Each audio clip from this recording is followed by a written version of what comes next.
Hey everybody, this is Joe. Thank you for watching my Giga Texas construction update video. Well, hey everybody, it's another Friday here at Giga Texas. It's the 21st of March, 2025. It also means that we've now entered spring. So the weather is starting to get a little bit nicer. The temperatures are coming up, which is really great if you happen to be a drone pilot. And a few things that I do want to talk about today that is of interest has to do with a first quarter 2025 all hands meeting that was hosted by Tesla here at Giga Texas just last night. And Elon Musk came out and talked a lot about what is going on with Tesla and all of the great things to be looking forward to as we move farther into 2025 and look ahead into 2026. But I will give you a few highlights that you probably need to be looking for and affects Giga Texas as we look further into 2025. Now, he talked a lot about the mission statement of Tesla, which has always been the mission to bring sustainable energy to the world, but he wanted to add now that we are in the age of abundance, and it looks like we're probably going to be seeing a mission statement change to incorporate some of those themes in the mission statement for Tesla, which is pretty neat to see, and I'm kind of looking forward to finding out how all of these new products like Optimus AI and so forth are going to fit into that mission.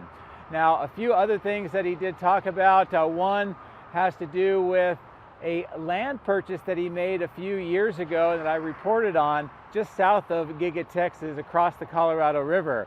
And I'm going to fly the drone over that today so you can get a view of what it looks like, but essentially it's about 600 acres that was purchased. It includes that large lake, also has a horse training ranch. He says he wants to turn it into kind of an alien art complex of some point in the future, and maybe even have a home there. So that's kind of neat to be able to just confirm what I've been saying a long time now about that land purchase and what the plans are. Now, looking as far as products, talked a lot about Cybercab. We know that they've been doing a lot of testing here at Giga Texas, and they're getting ready for a big robo-taxi event in the summer here in Austin. But they talked about the production line using that unboxed process, and once it's fully up to speed, it's going to be almost 100% automated. It really won't be safe for humans to be inside the production line, part of which because there's going to be a Cybercab coming off the line every approximately 5 seconds, which is about 7 times faster than what we're seeing at Giga Shanghai with the Model Ys, which is setting records with their speed. Another thing that we talked about, or was talked about last night, had to do with 4680s. They are getting ready to roll out a big upgrade to their production lines, and also with the dry cathode that's going to be featured in the 4680s, most likely with the Cybertruck. And we have been seeing, as just this morning alone, more of the equipment, kind of modular racking systems with rollers and other conveyor systems being brought in and installed in the 4680 cell portion of the factory. So that kind of confirms what we were hearing about that.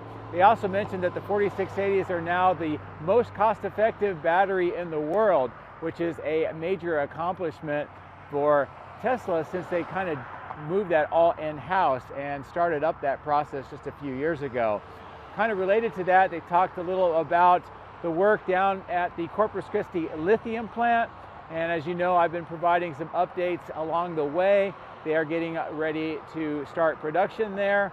And then the output will come up to the cathode plant here at Giga Texas, which is also getting up to speed and is a big part of making that 4680 more cost effective. On the south end, he talked about Cortex 1 specifically, which has got about 50,000 GPUs, and it is operational now, continuing to ramp up even more. Now, he did say that it's going to go up to about 100,000 GPUs. Now, the interesting thing is the south end, I don't think is actually large enough to expand that much, which is why we're seeing that new central campus support facility on the north end being constructed, and I am hearing that that is Cortex 2. So most likely that will have the other 50,000 GPUs. Of course, nearby there, they are also expanding the electrical switch yard to power this entire system. So really great to see on that as well. As far as Optimus is concerned, talked about the production rates. Looking like they're going to try to make 5,000 this year, although they have parts for about 10,000. And then next year, they want to try to up that all the way up to 50,000. And then sometime next year, they're going to allow employees to take delivery of some of the Optimus as the first privately owned ones. But until then, they're going to be used at Tesla factories. Now, he also confirmed that Optimus is coming here to Giga Texas for construction and production. So we should see that continuing throughout the rest of this year as they build up the production lines and then start having that production next year as well. As I mentioned, there is a lot more that was in that all-hands meeting. Fortunately, it was made available to the public, and you can see that on X. And I would recommend you take a look at it because there is a lot more information. So, long intro, but I thought it was worth going through at least some of those highlights.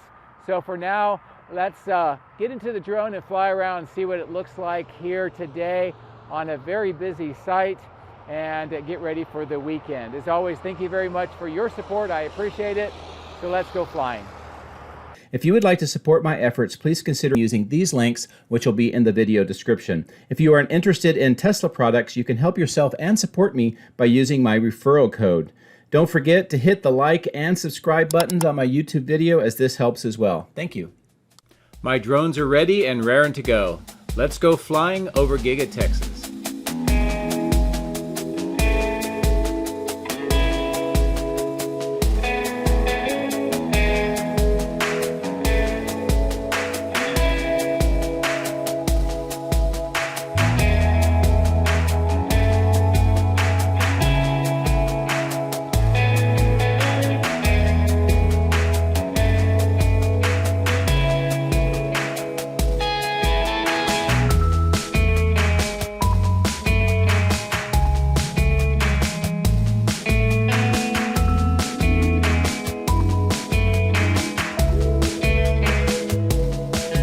Beautiful day to fly here at Giga Texas. We're going to start on the south side of the Colorado River, in that area where Elon talked about owning land last night and eventually trying to maybe develop it, maybe kind of make an alien kind of themed art center or some other kind of use for this particular property, possibly maybe even living there at some point in the future.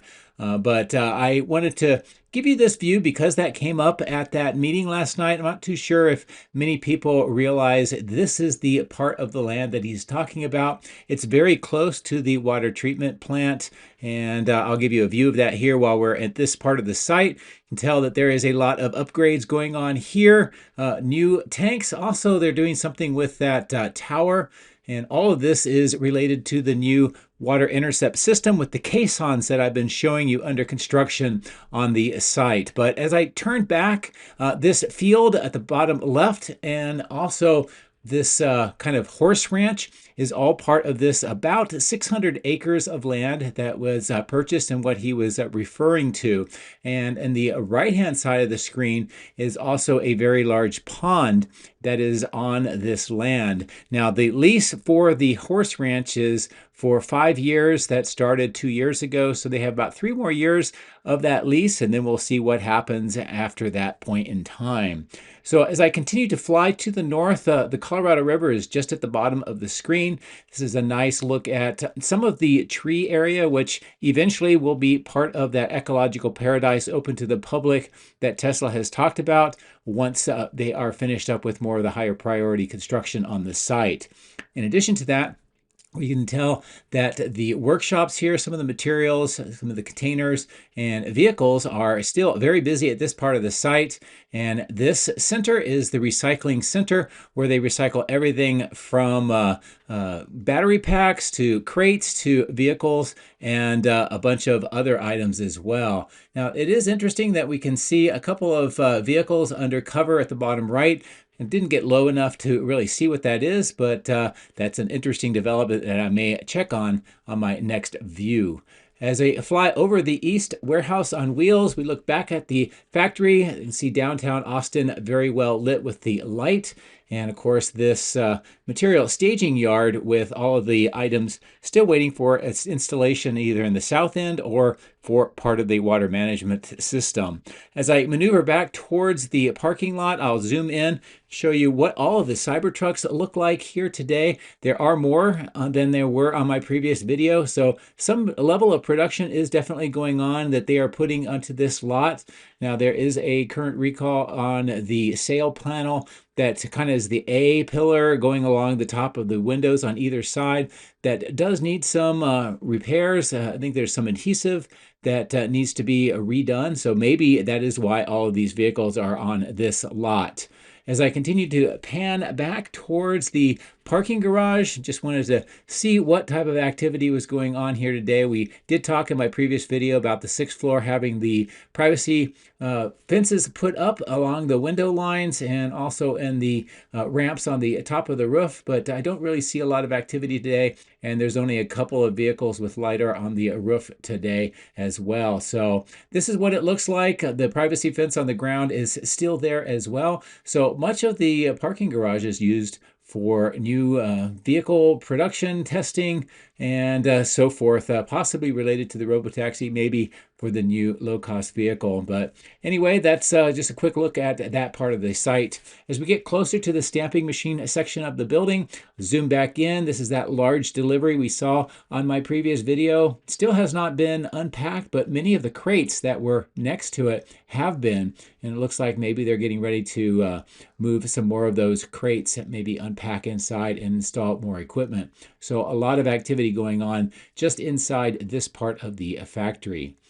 If you fly over the cooling plant, we can see that 3 of the 6 fans appear to be operational today. Inside this south part of the factory is Cortex 1 that we talked about in the intro, and the expansion is going to be larger than what they could fit into this part of the factory, it seems. So that's why the central support facilities are being constructed on the north end, and we'll get a lot better views of that later in the video. But it is neat to see that there's going to be 2 different Cortexes here with about 100,000 GPUs with both of them together, and we'll see how all that comes together for training of AI and full self-driving and Optimus in the future. So I bring the drone back down here. I wanted to just give you a quick look at the glass installation that is going along this side. On the ground level, there is that entranceway. It looks like it's a drive-through that will go all the way through past the tunnel entrance inside where the Cybertrucks go in and then exit on the west side. Some good views through the glass with the lighting and what is going on both floors on this south end.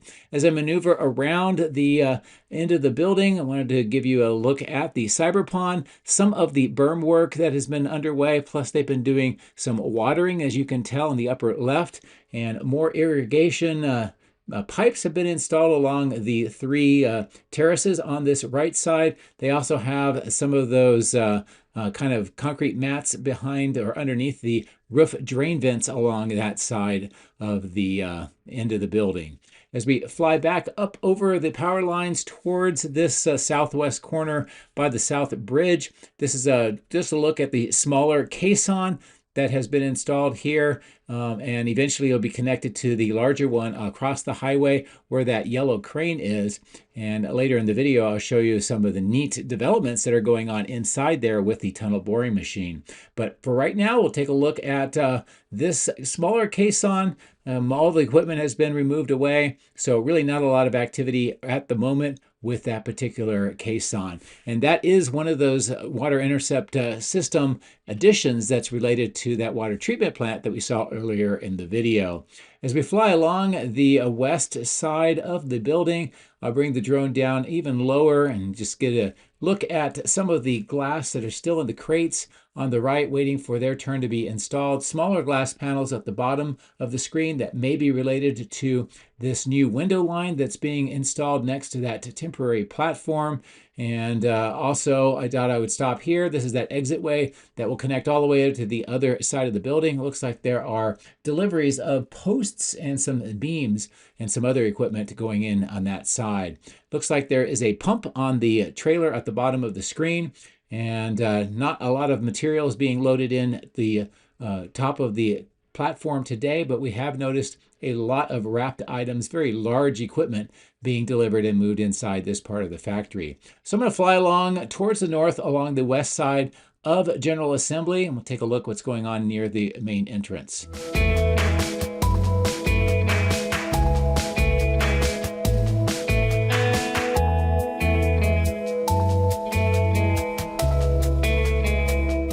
So we stop here at the west main entrance. We can see the original Roadster still on display, and I'm not sure how much longer that's going to be here. As I pan the drone towards the flagpoles, we can see several Cybertrucks. That display case that is used to show the new Model Y is used around the country, and also another Model Y and Model 3. I do like the landscaping that they've added over the flagpoles. So I'm going to bring the drone up to a higher altitude. We'll get a nice view of the flags looking across the highway to the outbound lot.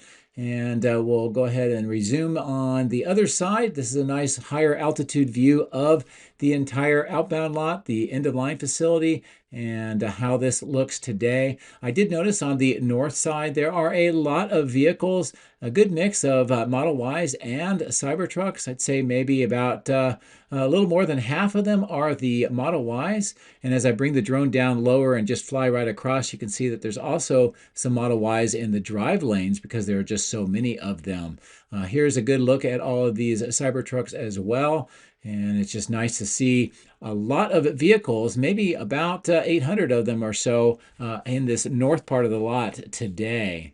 As we continue to fly further over towards the west boundary, I wanted to show you not only the water drainage system that they have along this line, but also the fences that they are preparing to install. Now this is important because it's allowing the privacy and also the security of Giga Texas, and also preventing some of the public access to be able to come right onto the site.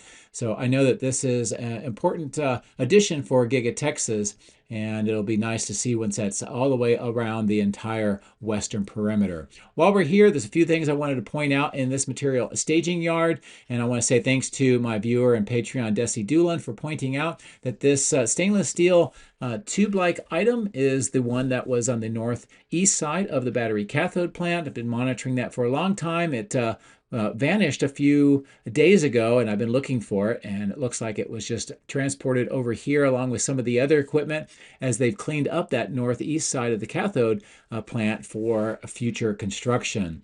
And as I bring the drone up to a higher altitude, this is a nice overall view of this material staging yard with some of the superchargers on the bottom left, some of the workshops, and all of the production equipment wrapped in that silver, some of them in crates, and next to that fenced off triangular section in the middle of the material staging yard. And a lot of that is being moved inside now for installation. While I'm here, I'm going to show you the fence line at the bottom of the screen. It also continues along this south side by the tree line.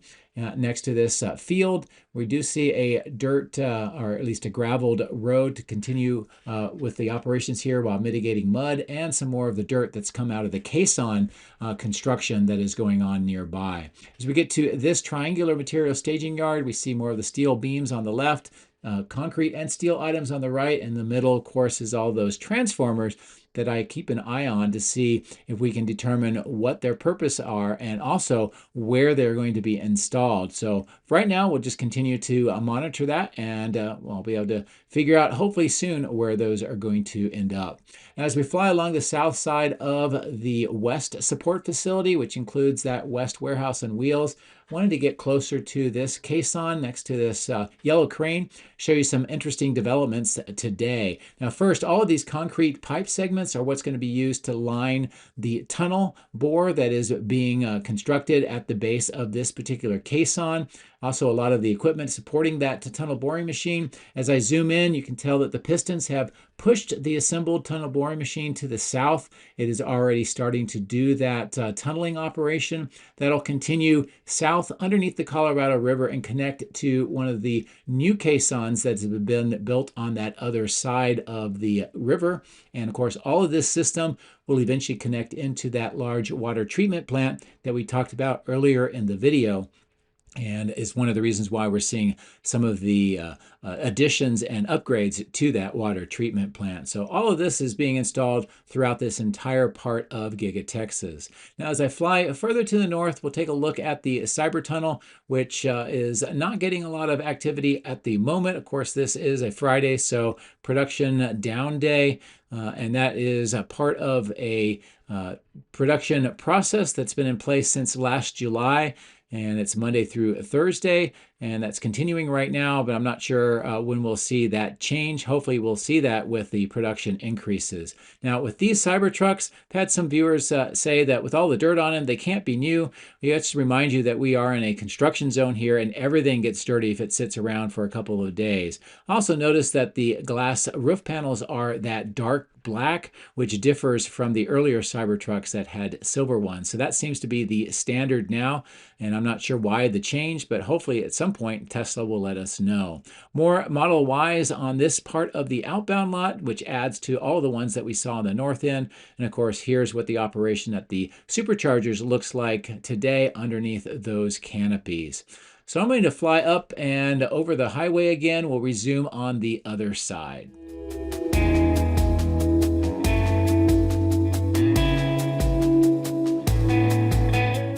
Stop here for a moment, look at the exit point from the factory for the Model Ys. See that new lane marking? It says only and a left turn. This is all part of the route that is being used for the autonomous driving, which was confirmed last night by Elon Musk at that all-hands meeting, that not only at Fremont, but here at Giga Texas, they are doing it. The big difference is that right now they are using supervised drivers with the autonomous driving here at Giga Texas, but that should be coming to an end soon.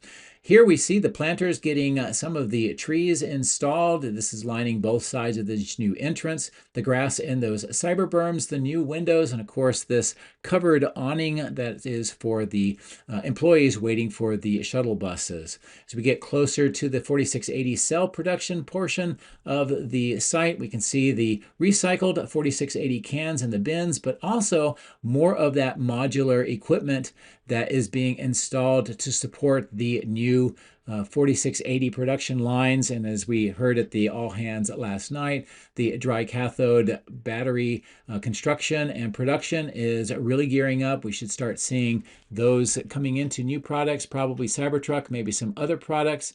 But all of this equipment has been arriving and being installed inside to support all of this. Kind of validates what we heard at that all hands meeting last night. And it's just nice to see that all the work that they've done over the last year, expanding out the production lines, doing construction inside this part of the factory, and now with the equipment, that it is now all coming together. And hopefully we'll see that very soon, again, based on what we heard last night. In addition to that, here on the north side of the 4680, I did notice this delivery. It is an accordion truck that has some, appears to be robotic assemblers underneath this kind of silver wrapping. And I'll zoom in so you can get a good view of what that looks like. And these are all being lifted up and put into the third floor of the factory here.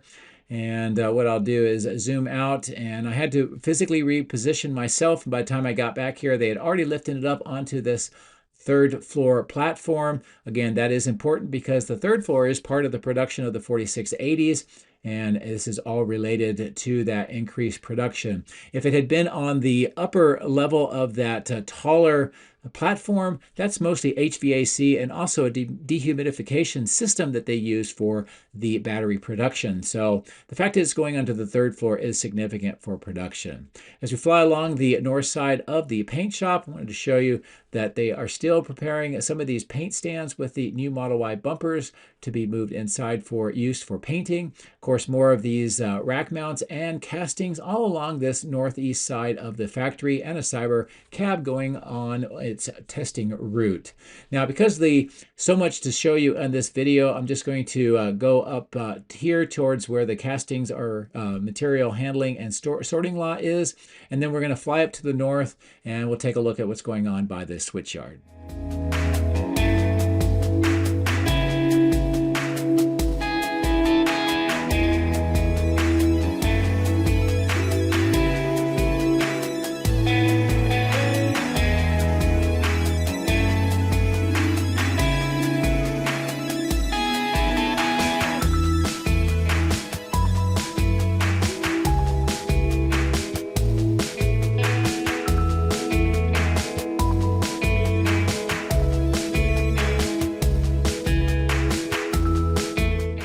As I've passed over the power lines, bring the drone back down where the new Megapack is being installed, I wanted to stop here and show you that one of the deliveries was in fact a Megapack. There was some viewers that were suggesting that they did not think that this was a Megapack despite the markings that I had shown on my previous videos. Now all the wrapping has been removed. This is a nice close-in view of this particular Megapack. As I change positions, you'll be able to see the cabinet doors and the Tesla logo on the upper right.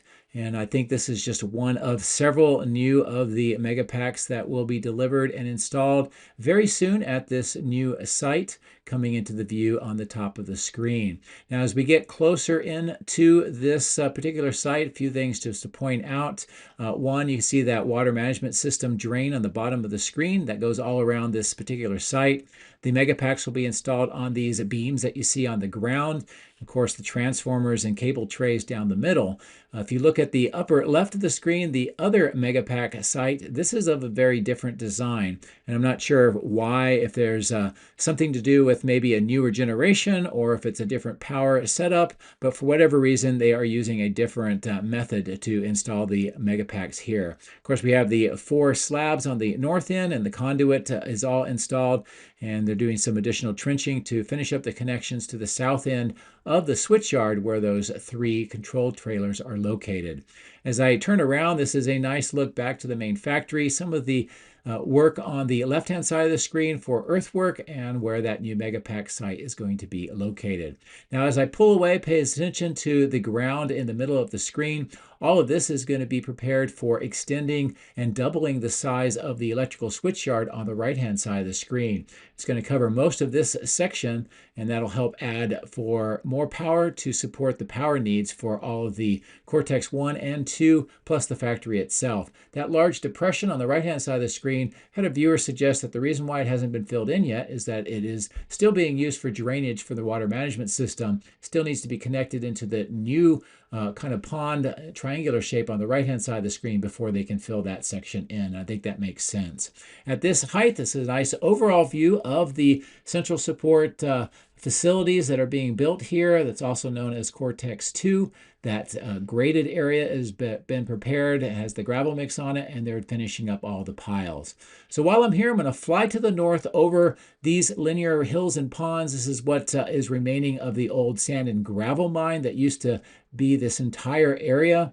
And I'll stop up on this field where I want to show you some of the items that are being stored here. On the left, we see some equipment that's painted white and red. That's usually production items, and some other equipment under wraps. On the right, we can see the kind of concrete floor and some other materials that are used for construction. And as I pan it around, we can see a much more of the equipment and items that expands the entire size of this large field. Now, eventually this is going to be cut through with a new road called Harold Green Road that's replacing the original one, and it will connect to the highway that you see on the top of the screen.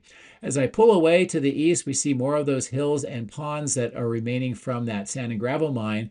To reveal this is the rental equipment lot, and also the maintenance lot for all the rental equipment.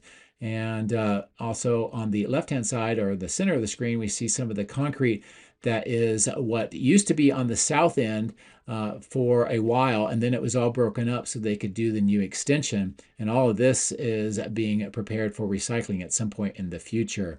So you pass over the Quonset repair shop. This is a nice view of all of the land that's still being filled in.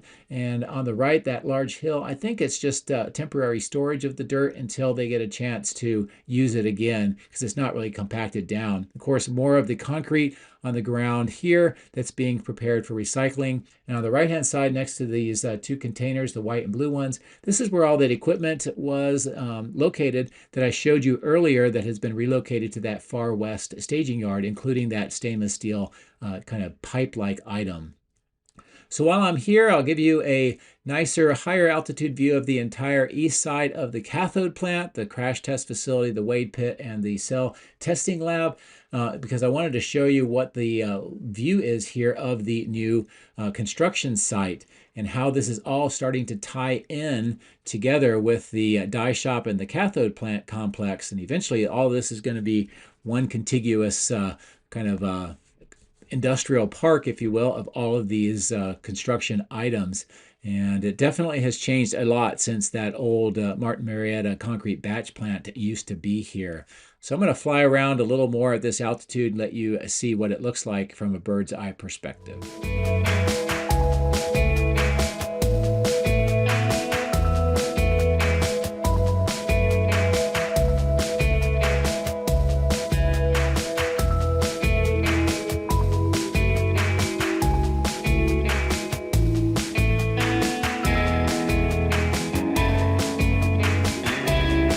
The bottom of the screen is a small lot where they're using for some materials. And of course, here is where they're starting to do some excavation for some conduit. And in addition to that, the augers are at work doing more of these drill holes that are being used to prepare for footings. And they're generally making groups of 9, and then they'll excavate over those piers to put the rebar cages in that we see up by the die shop being fashioned. But this is a nice view of augers at work here on the site, on the ground. If you can look and see some of the kind of circular depressions in those patterns, those are where all of the footings are going to be. That will be for the new structures. Of course, there will be 2 rectangular buildings constructed on that end of the site. There'll be a larger, more square one on the top of the screen on the right hand side of the screen, and then we'll have 2 5 million gallon water tanks installed. We also see the roads that are being prepared through and around the perimeter of this site.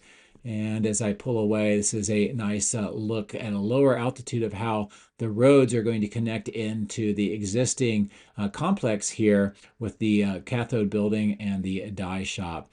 As we fly south over this material staging yard at the bottom of the screen, the chiller plant on the upper left, and of course the materials that are being stored on the north end of the die shop, I wanted to come back in lower and give you another look at the rebar cages that are being constructed for the footings.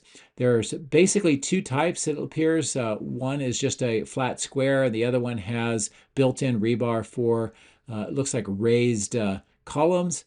But from this perspective and flying kind of over this area, you can get a good sense of not only all of the footings that have been constructed, there's a few of smaller sizes, but also with the workers to get an idea of the scale. So I'm going to bring the drone up to a higher altitude and kind of turn back. There is another section here that I want to show you that is of interest to me, in addition to making all the piles. And you can see that yellow compactor kind of compacting in gravel down into those holes that have been drilled in by the augers. They're almost like geopiers, very similar, and that will be supporting the footings. But also I wanted to show you the excavation that's going on here, which it looks like it may be electrical conduit that they are putting in, and that'll be something else that I'll continue to watch and see where all the electrical conduit goes and how it's installed for these new facilities. So I'm going to maneuver back around to the south end of the die shop and the cathode building just to show you the progress of the underground work for the stormwater management system that is underway. You can see some of the pipes on the ground waiting for installation. The trench boxes on the bottom of the screen, those are used to prevent the trenches from collapsing in on the workers. And here it looks like there's a concrete beam with some ropes or webbing that's holding up, I believe, a pipe underneath that section. They're going to do that while they continue to do additional excavation work. A lot of the trenches have been filled in already, which is good to see as that continues to progress. Of course, Trestle Road will go through this area once it's all prepared for it to be extended. One last nice view of the crash test facility and the east side of the battery cathode plant. So I'm going to bring the drone up to a higher altitude. I want to just give you an overall bird's eye view of the entire site, all of the areas that we were able to visit today. And hopefully this puts into context where all we have toured on this pretty wide-ranging flight today. Of course, the Colorado River at the bottom of the screen, a nice view of downtown Austin, the upper right, and of course the main factory with all of the materials in that east side. So that brings to a close this video for today. Thank you very much for watching. I hope you have a great weekend, and thank you very much for your support. Take care.